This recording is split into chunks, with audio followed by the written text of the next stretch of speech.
G'day everyone, it's SDS SuperCoach, providing SuperCoach content for you. I'm here to present some early options for us in 2024. If you're watching this video, you're probably thinking I'm a bit sick of this season. So I'm going to go over a few players that I think might be quite interesting to think about.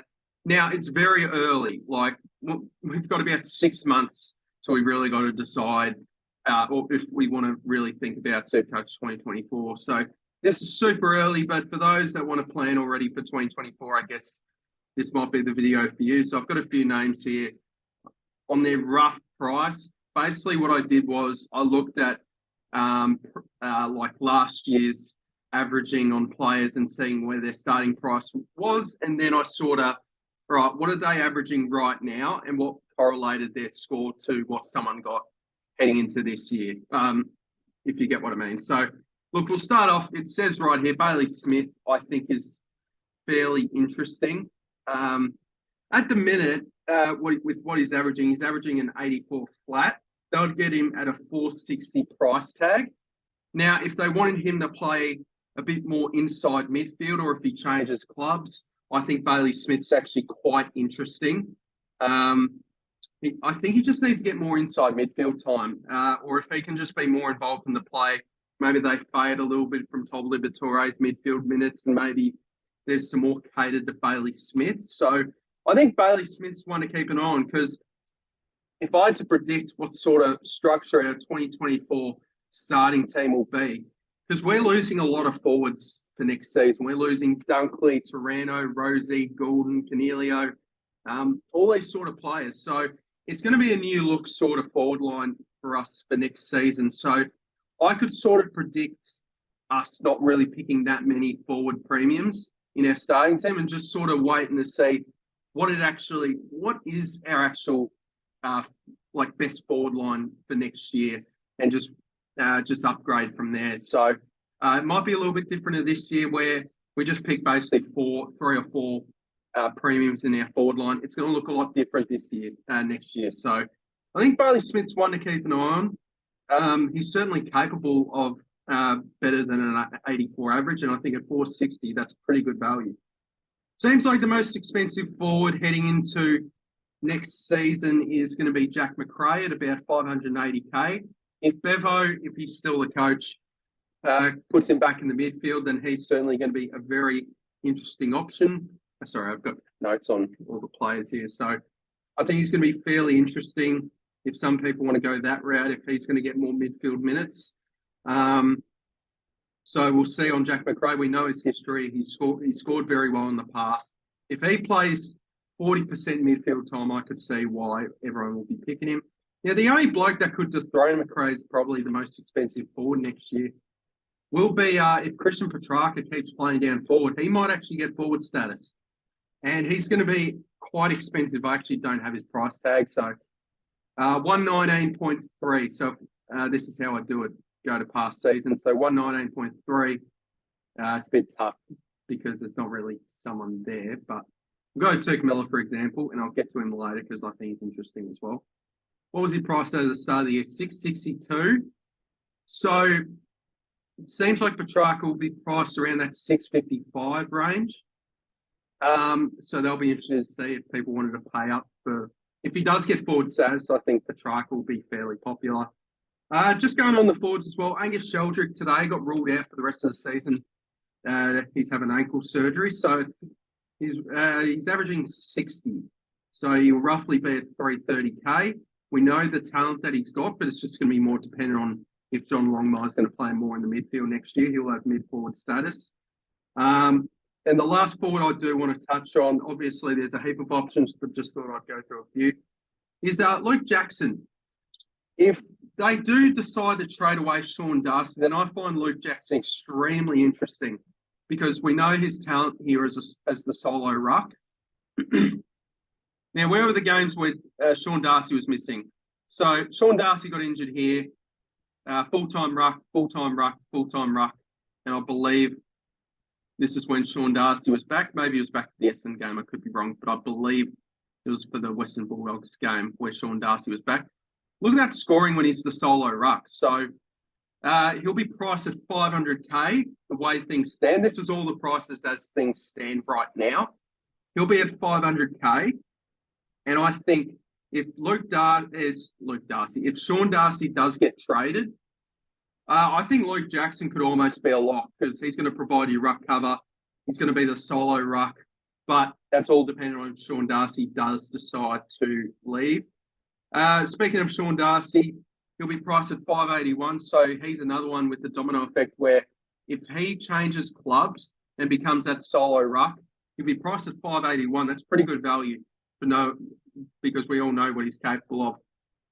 But I think if Darcy does leave, it'll make Luke Jackson more enticing than Sean Darcy. Another thing while we're talking about, look, we can't predict players leaving and going and blah, blah, blah. But if Grundy does leave, just due to how this whole ruck situation's not working, at this stage, we're looking at a 560 price tag for Max Gawn and a 490 price tag for Brodie Grundy.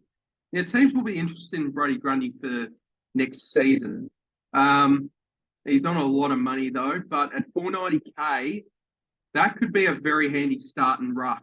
Because if he's a solo ruck, which he should be at any club that he goes to, I mean, besides Melbourne, Max Gawn's a better ruck there, but Grundy at 490 is a good price if he does leave.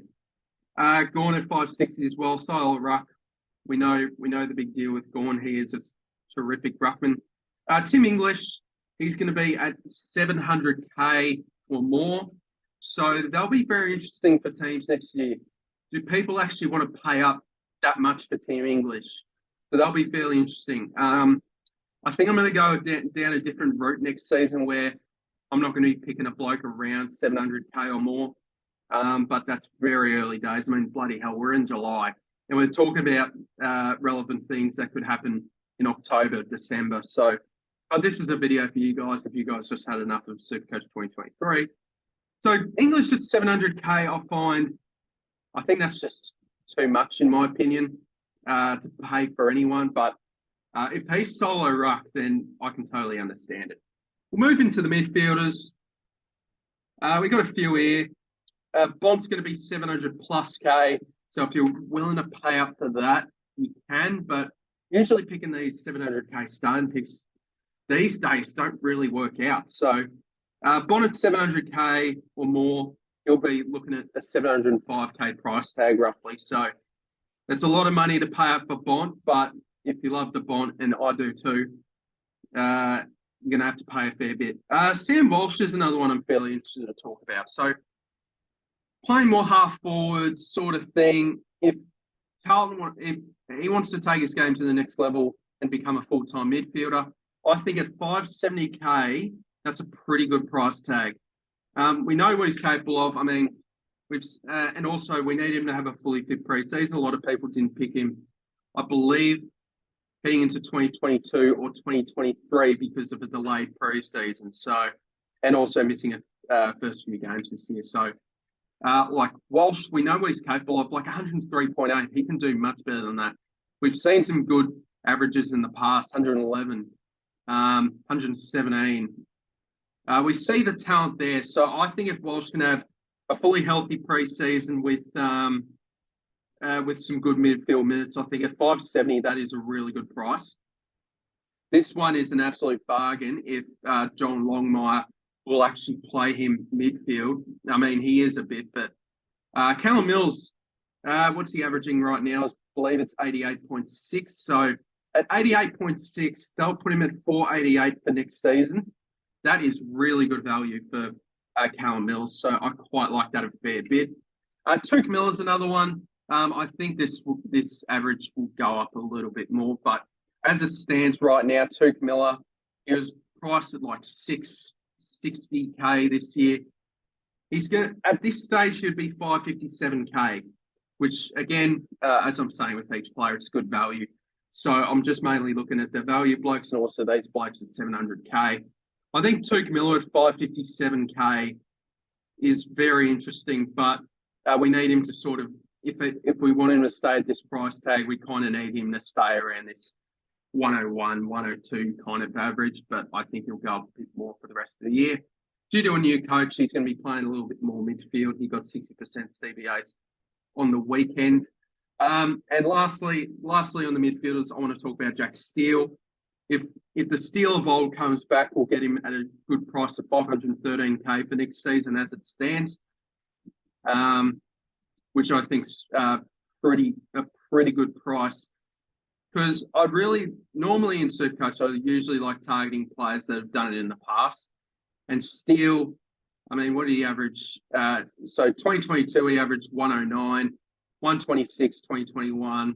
126 in 2021, 122 in 2020. So he's had a good few years of good premium scoring. So if he can get back to his best, be fully fit, I think he had a bit of an interrupted preseason this season. I think that's a very nice price for Jack Steele. Lastly, we'll go into the defenders. Jack Sinclair. We know that last year he probably had a lot better of a season. He's spending a bit more time as a midfielder. But as it stands, well, it's pretty close to what his price is here. $563K for Jack Sinclair, which I think is fairly nice. Another one is James Sicily at $585K, pretty similar to what Tom Stewart's price was last year. So $585K for James Sicily.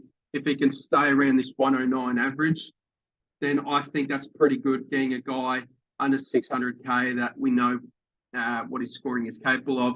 Still a good age. He'll be 29 next season, 28, 29. So Sicily I find very interesting. Nick Dacos, if there is a bloke that I will spend 650 plus K on, I think the guy will be Nick Dacos. Next year he'll be entering his third season. He'll roughly be 680K. He's one of the best players one of the best young players I've ever seen. I'm sure a lot of people have ever seen. So at 680K, I know he'll only be 21 years old next year, but at 680,000, mate, you're just getting an absolute pig with this with the Sharon in hands. Like, he'll rack up 30 touches, doesn't have much injury history, playing for a good side.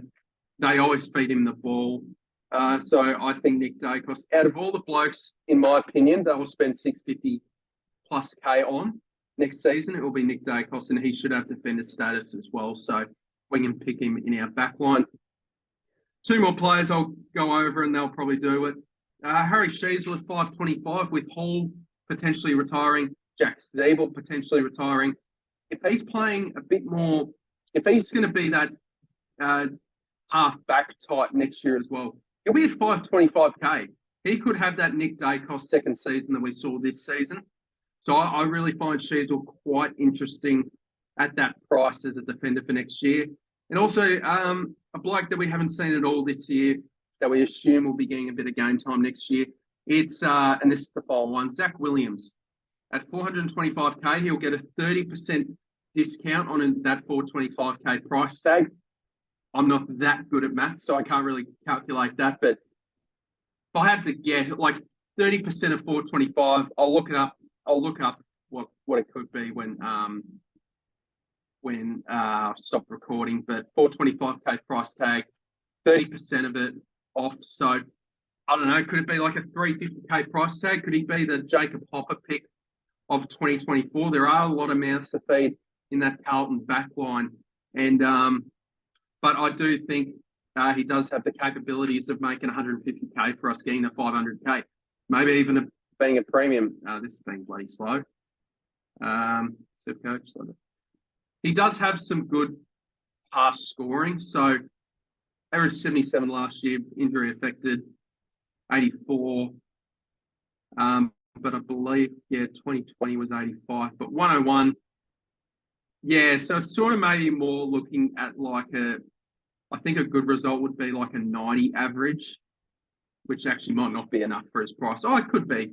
He could get to around 500K if the average is around 90, which is possible because he is a fast dashing Carlton defender. And I think Carlton need to play, well, they've proved it as of late. They're playing some good footy, but they need to play a faster brand because you've got Charlie Curnow and Harry Mackay down 40, don't need to go slow. And they'll feed the likes of Adam Sard and Zach Williams with a bit of pace off that halfback to get it into that forward line a lot quicker. And that might mean more possessions of the pill for Zach Williams in particular. So, look, I'll leave it there, guys. Hope you guys are still interested in 2023 SuperCoach. I know I'm still am, like my rank, 1,700. All right. Hopefully I can finish inside the top 1K this season. We'll see if that happens, though. Need a bit to go my way. Also, I will correct myself on my round review yesterday. I did say that Ben Keys, because I didn't watch the Saturday night games, I said Ben Keys, he scored a 75. I assumed he played this forward role. He actually had 81% CBA, so I do apologise, and that makes me feel a little bit better about this pick.